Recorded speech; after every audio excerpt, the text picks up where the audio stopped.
What's good, YouTube? It's your boy Tank B Choppin', and I'm coming at y'all with another haircut tutorial. So what we're doing on this cut is a 1.5 with the grain, low fade, line up the beard, add some enhancements. You know, the whole nine. We're just gonna make this man look good. Let's go. So I'm starting off by combing out the hair.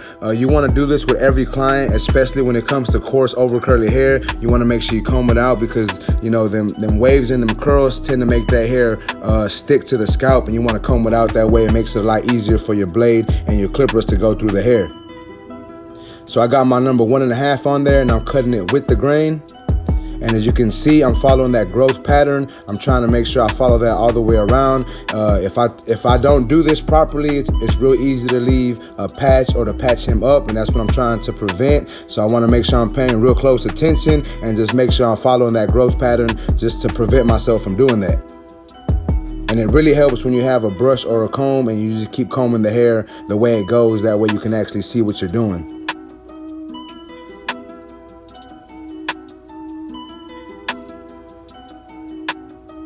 All right, so now we're gonna start his actual bald guideline for the low fade. I got my absolute hitters from Gamma, and I'm just starting off by making that bald guideline. And you can't really see much because of my elbow, but y'all know what I'm doing. I'm balding them out. I'm bringing it up slightly above the ear, and then I'm gonna drop it in the back. As y'all know, I like to do all my fades with a drop in the back, and since this is a low fade, we're dropping it down and making sure it comes below the occipital bone. And also, if you were paying attention, you can see I left him a little dark in the C-cup area, and that's just to make sure that we have hair there, so when I line it up, it looks nice.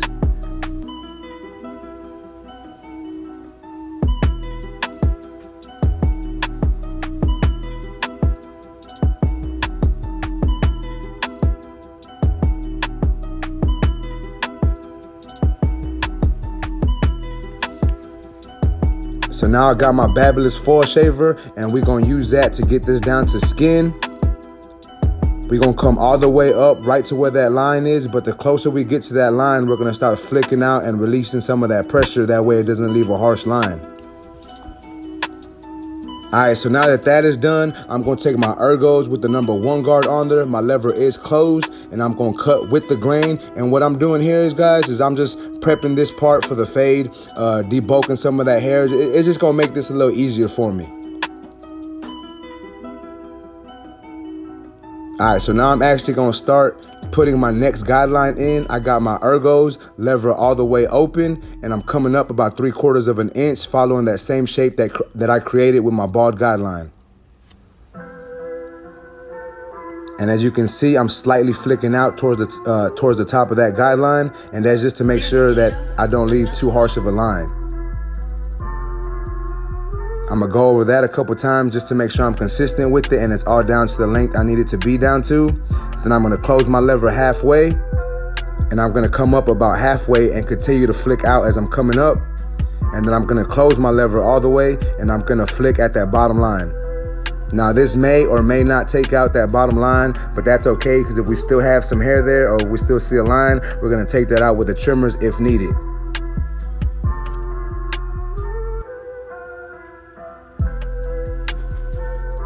So next, I got my number 1 guard on my clipper. My lever is fully open, and I'm coming up another section. And as you can see, I'm flicking out towards the top of that section, guys. I'm just doing that to make sure I don't create another harsh guideline. And I'm using that brush to comb the hair down. When we're cutting coarse hair like this, the hair tends to curl up, so you wanna make sure you're brushing or combing that down so you can actually see what the hair is doing. So I started with the lever open, and I closed it now, and I'm tapping that bottom line. And this probably isn't gonna get rid of that line, but that's okay, because we can come back with the 1/16 guard later on, or we can use some corner blending to get that bottom line out.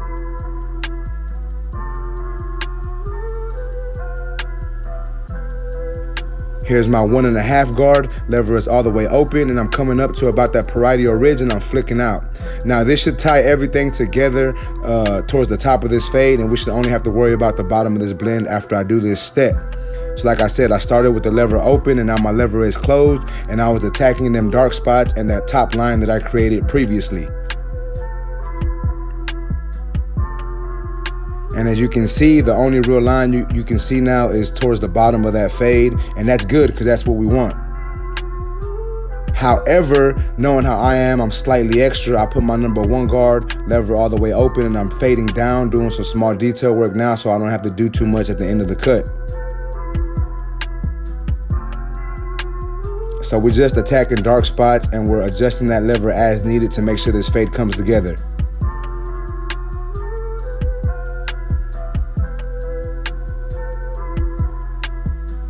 So here's my 1 guard, guys. I'm going with the grain just to knock some of that bulk down a little more. I obviously saw some hairs or some dark areas that I didn't like, so I was attacking that slightly there. Now my 1/16 guard is on my clipper. I started with it open, and I'm just adjusting that lever closed, trying to get rid of this bottom line.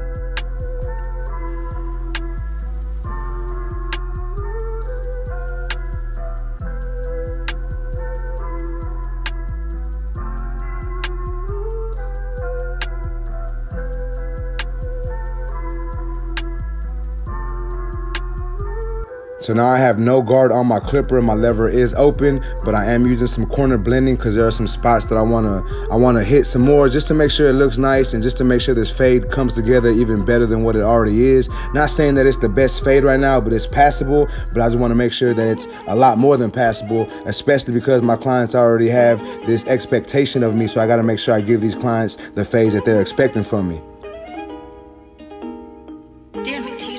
So as you can see, there's a slight line right there that I created. So I'm actually trying to take that away with this 1/16 guard. So that happens sometimes, guys. Sometimes I'll be, detailing it and I'll create another line accidentally. Obviously, it's not something I tried to do, but I'm just going back and trying to get rid of that with my 1/16 guard. And when you know what you're doing, guys, like it's okay when small things like that happen. Like, it's not a big deal. It's something easy to fix. You just have to know what your clipper does, know what guards do what, and basically how to get rid of that line. And as you can see now, I'm going with the grain. I have no guard on my clipper, but my lever is open. I'm getting rid of them dark spots. And now I'm just doing some corner blending, just touching that up some more. So now we're moving on to the edge up, guys, and this is pretty self-explanatory. I like to start at the middle of the head, create my first guideline, and move my way over.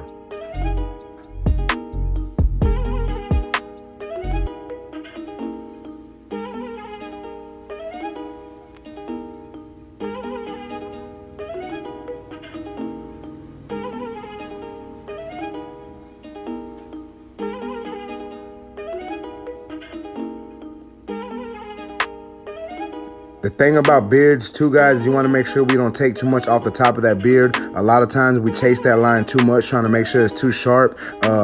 Most of the time I try to just barely tap it, look away, brush it, comb it, and see how it's looking. And I'll do that a couple times before I actually go into the beard, you know what I'm saying? So here I try to keep it as high as I could, but still give it a nice crisp line.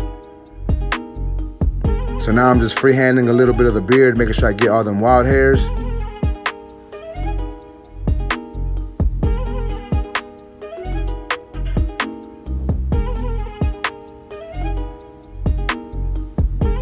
Shout out to my boy Sheldon, man. He's been coming to me for about a year or so. He found me on Booksy and just came through, and he's been messing with me ever since. And I appreciate it, man. Like, he really shows me love every time he comes by. We have great conversation. He's recommended me so many people. I appreciate it a lot, man. I appreciate all my clients that do that for me. It really means a lot to me, guys. All right, so as y'all can see, I'm edging up the other side of his head. As you can see, this side is already faded. I didn't record it, but I did the same exact steps. If you need a recap, you can just rewind this video and go back and see what I did. And as you can see, I'm just doing the same thing, lining up that beard, trying not to take too much hair off, making sure I'm attacking the C cup and giving him a nice, sharp, crisp line without pushing it in too much.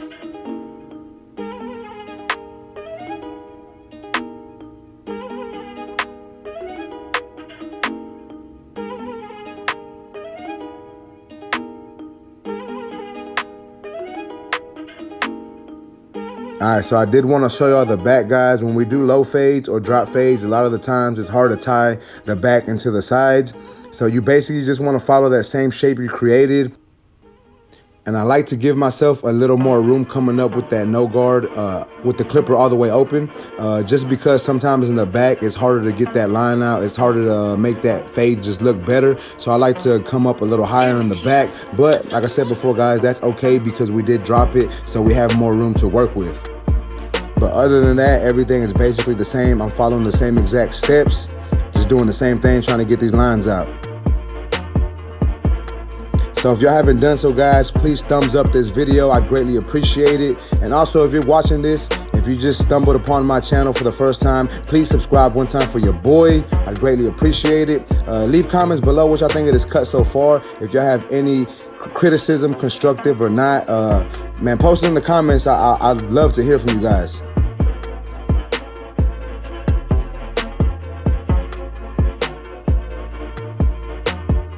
And as y'all can see, I'm actually using a comb now. This was probably the better approach to this haircut. I should have did it from the jump, but I didn't. But I got it, you know, on this way around. So yeah, that's what I'm doing. I'm using that comb to make sure I keep combing that hair down. And as you can see on this part of the haircut, I turned them sideways a little bit so I can make sure this fades into the right side of the haircut. And now what I'm doing is I'm making sure the back fades into the left side of the haircut. And this is just tying it all together, making it look all one haircut and not making it look like he had 3 different barbers. But as you can see, I'm just detailing it, trying to get this fade down. Using different guards and adjusting that lever as needed. But like I said, guys, I follow the same exact steps. Y'all know how I do. I follow my initial steps and then I come back and I detail it. So that's what I'm doing. And that's just what works for me. Some people don't do that, but that's just how I get down on my fades, and I feel that works best for me and my system. So I just continue to do that because I feel that it gives my clients the best haircut that I can possibly give. So now, guys, we're just going over everything with the razor that we did with the trimmers, making sure these lines are crisp, making sure they're on point, and taking off all that excess hair. Now we're getting down with some enhancements. So I am using Black Brown from Tune 45. This is my go-to enhancement that I use for paint. Sometimes I use the Onyx Black when they have darker hair or a darker client, but most of the time I use the Black Brown. I just feel that looks more natural. All right, guys, so this is how my boy Sheldon came into the shop. It had been about 2 weeks before he got a haircut. And this is how he looked walking out. Y'all let me know what y'all think about this haircut in the comments, guys. Y'all let me know if I smashed this haircut or not. If y'all like this haircut, remember, guys, please smash that like button. Also, make sure to leave a comment below and subscribe one time for your boy. I appreciate y'all, YouTube. Until next time.